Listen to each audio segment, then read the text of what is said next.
Is this all part of President Biden's coalition alliance, like-minded countries pushing back against China? This is definitely part of what that is. I mean, you saw President Biden when he came in say that he wanted to strengthen his relationships with U.S. allies, and that would be a sort of a key part of his foreign policy towards China. And so you're absolutely sort of seeing this come together with the U.S., the U.K., Canada, and the EU all joining to impose sanctions. For the EU, this is the first time that the bloc has imposed sanctions on China since the Tiananmen Square massacre.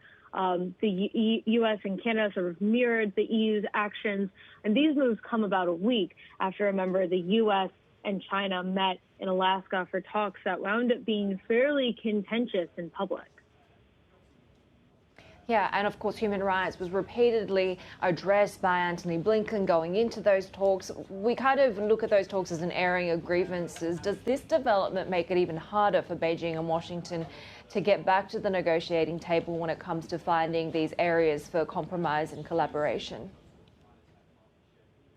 Well, on one hand, I mean, I don't think it necessarily makes it any easier. But if you look at what these sanctions actually do, they're not expected to really impact China's economy or behavior. Rather, they're really meant to send a message that the international community condemns China's human rights violation. I mean, you still have the U.S. and China sort of these big economic powerhouses that do, in certain capacities, need to work together.